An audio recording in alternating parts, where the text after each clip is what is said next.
That was to test the audio levels, but you know what? I guess it could actually work for the start of this because,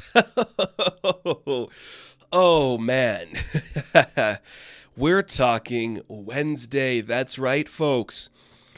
Modern times require modern updates. So, Wednesday Addams is getting her own show. Yeah, okay. I get it. I get exactly the thought process that goes behind a studio like Netflix being like, Addams Family, who has that? No one's doing anything with it? What if we did it? Tim Burton, we love him. What if he did it? I get all of that. Then there's things I don't get, but I do get, and this show more than anything really has just left me going, oh yeah, this is why I don't like things sometimes. And I want to like this so bad because I am an Addams Family guy. Probably more so than a lot of people that love this series. I know there's a bunch. I see it on TikTok all the time now. People love this series. I am an Addams Family fan. I've seen the movies with Richie. I love her. She's fantastic. I've seen a lot of the original show. I've read some of the comic strips. I know the world. I love gothic comedy parody bullshit like this. The Munsters, I enjoyed that movie enough. There's a lot of good stuff to play in that dynamic. So, Tim Burton coming on to do a Wednesday show, I get it. Would I just have him do an Addams Family show with the cast he has? Of course I would, because that's a better idea. But I get doing something with Wednesday. She is a fun character that makes sense to do stuff with. This show feels like a bunch of just ideas thrown together of failed Spielberg attempts, if that makes sense. This series, I think, has the makings of Dark Shadows, which is clearly something he was passionate about, and Miss Peregrine. And if you put those into a blender and mix them up with another franchise that they want him to touch for some reason, you get Wednesday. Don't ask me why, but a Wednesday Addams show takes place at a school for weird people. And that in itself, I'm like, oh, at a school, really? Can we not get over the Miss Peregrine thing where you're like, these kids are special? Why do we have to go to a school for that? Like, it doesn't work because here's the thing about the Addams Family, and I might sound like an elitist for saying this. I'm still going to say it. What makes them funny is being like the weird family in the middle of the suburbs that are different than you, but they don't know they're different. When you put Wednesday into a school where she's supposedly going to fit in, but she's still the weird one, it doesn't work because everybody else is weird by contrast. Like, there's, for some reason, vampires, werewolves, sirens, gargoyles in this school, but Wednesday is kind of normal. She might be a witch. You'd have to watch the show. And I'm like, is that a necessary development for this character? It isn't. It's unnecessary because the Addams Family's always been a parody and it's always been a comedy. That is what the show should be. That is how it should play out. But I do get it. I understand how a company like this is like, we have the IP, we have Tim Burton, let him do the thing he clearly wants to do. Young girls in a school for some reason. I don't get it. I don't understand. But we have that, and that is the case for this show. So doing that, I'll move it back a little bit. And then they start talking, and the dialogue is rough, to say the least. And look, the showrunners for this show are two guys that have worked on Into the Badlands, a show I really like that looks really good but has really bad writing.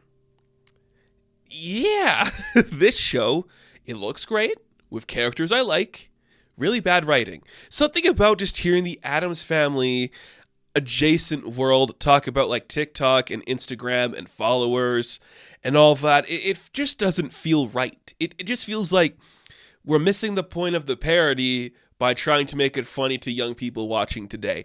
And that kind of sucks. And look, there are some good moments with like the deadpan Wednesday humor that actually works. She has some good one-liners that show up. She's able to have fun. I love Gomez and Morticia in this. Look, Luis Guzman is a great Gomez. He looks the part. He acts the part until they do some weird things with him and like attempted murder and stuff. You're like, what? What's the element there? And then like the weird idea that Wednesday doesn't want to be Morticia. I'm like, oh, okay. I'll give you two things that I do kind of want to say before we get into the actual Wednesday stuff. One, Catherine Zeta-Jones is beautiful as this character. Morticia, in my opinion, is the most interesting of all of the Addams Family characters. I would watch her do anything. Zeta-Jones does a great job of playing that role. Two, this should have been a prequel that's just when Gomez met Morticia. And it's like, you do the school thing, you're not bogged down by modern technology and references to kids, you can get a little more gothic and weird with it, and you have two people who are desperately trying to fall in love with each other. And maybe that's why we couldn't do that, is because we're not allowed to be horny anymore. And even when the show attemptedly tries to be horny, it doesn't really get horny. Because there's like 100 boys in here that Wednesday might kiss. There's like one roommate she might kiss if we want to go that route. Netflix is teasing that route, but they're not really. It's weird to me because, like, they are horny. Let them be horny. Can we be horny? It's cute when they are horny on screen, but come on. Gomez and Morticia, just get, like, young actors to play them. You could do something pretty fun there. All that out of the way. This is about Wednesday Addams. She doesn't fit in at the regular school. She goes to Nevermore, which is a weird school where boys like her, and she's the outcast for what exactly? Because she wears black clothes instead of, like, the blue uniform. I don't really get why she's the outsider. It's just because she doesn't want to socialize with people, and that's the plot of this. She wants to be kept alone doing her own thing and doesn't care what people think, but lessons are learned, yada, yada, yada. You've seen it a million times. Everything in this story is stuff you've seen before. Netflix literally did this a couple weeks ago with the book, The School for Good and Evil, which is like essentially the same premise, which is just like, okay. But it's fun enough. Like, I watched it. I didn't feel like I was bored. There's stuff where I'm like, I get it. And I think the actors are having fun. It's also a lot like Monster High, the movie, another movie I just reviewed, because the guys that worked on this also worked on that. So you can really tell what was in the air when these things all came into fruition. And you're like, whoa, crazy stuff. But I have not even talked about Jenna Ortega yet. The modern Scream Queen. She has been finding all of the right projects. Whoever is repping her knows where to put her because they're doing great. She's good as Wednesday. I don't know if I'd say she's my favorite interpretation. They give her enough to do where she is clearly understanding the material. She's like, oh yeah, I don't make a face. I show up and be weird and quiet and have my own internal thoughts going on, which is what they do. And she's really good at that. And then I'm like, well, can I compare her to the other interpretations we've seen? Or is this just too modern that even thinking about going back defeats the purpose of what we're trying to do here? It's kind of that one. This is both Wednesday and Wednesday adjacent at the same time, but it works fine. She's great. She's beautiful. She's powerful. I love Jenna Ortega in anything. She's a talented woman who knows how to do stuff and just gets it well. And Gwendolyn Christie's like the dean or the principal of the school. And I'm like, yeah, that's cool. Like, I love her. She's fun. She gets it. She gets it too. Like, everybody gets it. I don't think the writing gets it though, and that's the weird part. And it's even weirder to me that Tim Burton directed like 4 of these episodes. I'm like, why did he do that? Do you have nothing else you could touch right now, dude? Like, you have to focus on Wednesday. And then it just goes really off the rails with like, look, if you're doing the school thing, I completely understand, like, does she like this boy? Well, this boy's kind of different, but his dad doesn't like him doing this, and her roommate's kind of like the opposite of her, bright, colorful personality, blah, blah, blah. She's like a rainbow werewolf or something. I get all that. Like, that's kind of fun. Uh-oh, the queen bee wants to race us on the boats. Let's go do that. I get that completely, but for some reason, it's also like, what if there was, like, a murder plot and a monster that is killing people, and, like, maybe her father killed somebody back in the day, and then he gets... like, it all comes up again. She's like connected to like the original witches of the area, and it's like so specific and the bullshit that is Harry Potter. Look, I'm not a Harry Potter fan. I've talked about that a lot. So if you are somebody who is a Harry Potter fan, I can completely understand seeing this as something in that vein. The only problem is when we do 8 episodes like this, the story gets muffled and boring too fast. So when it does the more standalone adventures, like racing the boats, like we're going to churn butter for some reason, when Fester shows up and, I really don't like Fred Armisen as Fester. Don't like him doing that. It feels better than just all like the lore bullshit, because you're a comic strip. We don't need a weekly Calvin and Hobbes TV show that is telling us like the origin of everything. That's kind of the way I feel about the Addams Family. You want to do Wednesday in a school like this? Okay. Don't bog it down with all your other bullshit, though. Let it be funny. And it has some good moments. Like, I that's the part about this that really conflicts me, because there is stuff in here that is really good. There's stuff in here that's trashy and boring, and you hate yourself for watching this. I think the first episode's the most egregious, where I just hated every second. As it went on, I was indifferent to it, which I guess is compelling enough. It's just such a weird show.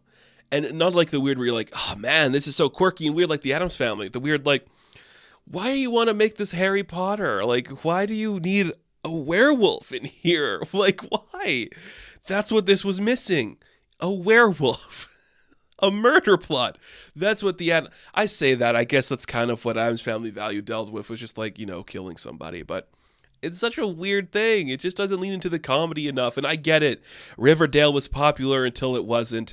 If this becomes Riverdale, I'll be happier, because Riverdale ended pretty strongly in that weirdness. But I don't know. Something about this. It doesn't have the right flavor to it. It doesn't grab you the way it should. But if you love Jenna Ortega and you're a fan of beautiful goth women, well, it's kind of good for that. But again, this is something I've always said too. We spend so much time on the Wednesday character that she becomes like the crush, when the crush should actually be Morticia, because Morticia is the loving wife who is all of the things Wednesday is, but a grown woman and powerful and probably going to hurt you a little bit in a fun way, But I don't care. Christina Ricci was in this. She looked gorgeous in Won't Stop Thinking About Her. Just like my crush forever, I love Christina Ricci. But if she liked it, cool. That's good. If she's happy, I'm happy. Like, I can't say anything else about that. Christina Ricci thought this was good. I think it's okay. That's it. That's Wednesday. A show that should exist, but not in the format it's starting to think it should be. I wonder how the numbers are on this thing, because it doesn't have like the vibe of something that could go on forever, But then again, you got Luis Guzman and Catherine Zeta-Jones. Maybe it could. I'm okay with that too. I just don't think it needed to be in a school or be self-serious or have like a weird magical subplot of murder and whatever. You don't need secret societies in the school. We're not Harry Potter. We're not even making fun of Harry Potter. If anything, we're Hotel Transylvania. That's the Addams Family. Those cartoon movies that came out recently, I think they're good, because again, they're the weird people in town. Just saying. Very bizarre movie. Maybe it was kind of like the Lord of the Rings Amazon thing, where they couldn't use specific parts of it. I don't know. Either way, watch it, if anything, for Jenna Ortega getting a chance to be like the best actor in Hollywood, because she's great and she's fun, and I want to see her do more. And I say more, even though this is like the biggest role you could get for being like the Scream Queen goth beauty. So that's fun.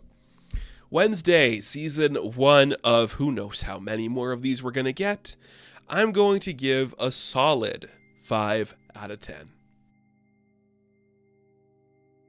Now, thank you guys for watching this review. Be sure to like and subscribe to the channel.